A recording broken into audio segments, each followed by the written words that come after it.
John, last time we spoke to you after the Ayr game, obviously emotions were high, but you've had a chance now to reflect on the match and watch it back, I'm assuming. Are you able to take positives from the result? Yeah, listen, there's lots of positives to take for the performance. There's lots of positives to take from the training and the build-up into their game, and there's lots of positives to take from individuals. As I said at the time, the emotions were really, really high to drop 2 points in the manner that we did.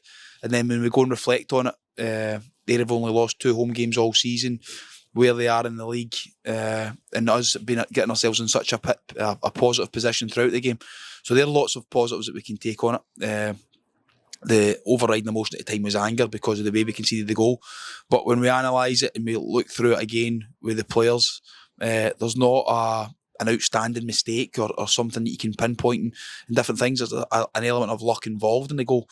But overall, throughout the game, the way we pressed, our structure, our organisations from within it, and the leadership qualities from the players, I was delighted with. And when I look at it back, I felt the distances that we had when we were going to press, and even when we won the ball to go and break, I thought were really good. So there's lots of positives to take, and the players need to take that confidence from carrying out the instructions that we're asked to do into this weekend. I was pleased with overall performance last week. It was just obviously I felt it was 2 points dropped at the time.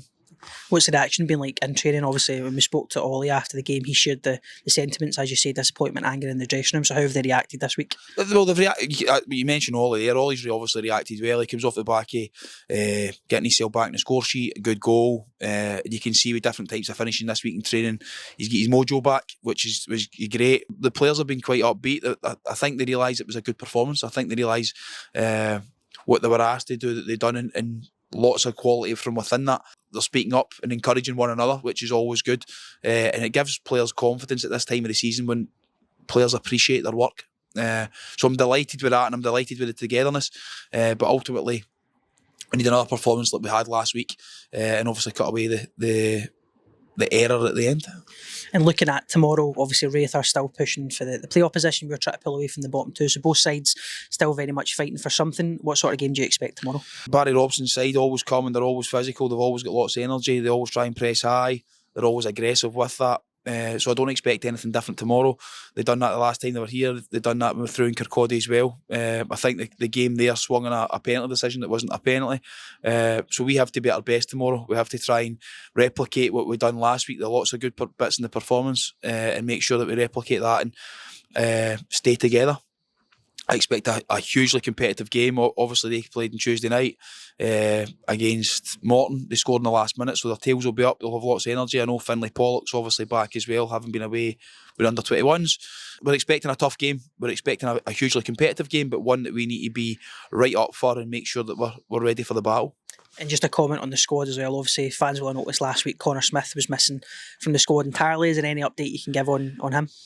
His shoulders and biceps are getting bigger. He's spending time in the gym. No, listen, I mentioned it last week because obviously we worked all week. Connor was in the starting lineup as he has been for a number of games this season, and we were hoping to build on that. Last Friday, he went to block a shot from Stephen Bradley.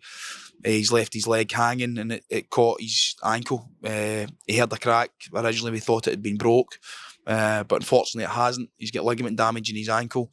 And he's out. He's got a lot of bruising in it. Fortunately for him, the bruising's already came out. So that's a good step in the right direction. We had something similar with Lee the 2 or 3 weeks before that. And because his bruising came out so quickly, he wasn't out for as long as we'd imagine.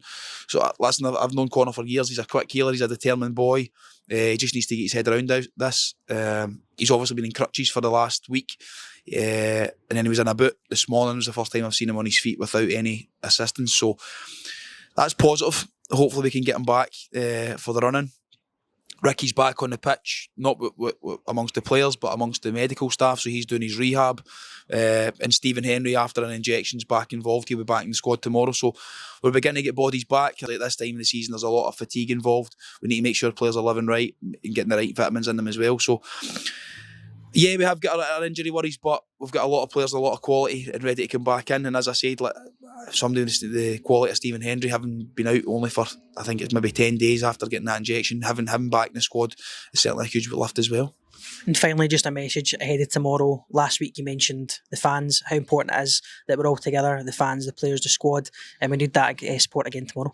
Listen, I speak about it, it's huge. The togetherness with the fans on our side, we're a much better side, we're a much better outfit. They're much better when we go and put that energy in. I think the players respond to it much more, and we need them. And always, it's a saying in football, you need the supporters. We do need the supporters, especially here when it's not a big crowd and you can hear everything. We need the punters behind to support the players. And if we can do that tomorrow, obviously we need to get them off their seats. But if we can bring them together and bring that encouragement and that enthusiasm from the stands, then the players will respond to that in the pitch. They were massive last week in getting us going. Obviously, as I say, you've seen the team. We'd only made 2 changes throughout the game last week. There wasn't a lot of energy left. The squad was depleted, and we tried to make as much changes from within that. And tomorrow's going to be the same. We're going to need that wee bit of energy. If they can coax a wee bit more energy out of the players with that encouragement, then it would be great. So I'm desperate for them to come here, bring their noise, bring that encouragement, and for us to respond by giving them 3 points.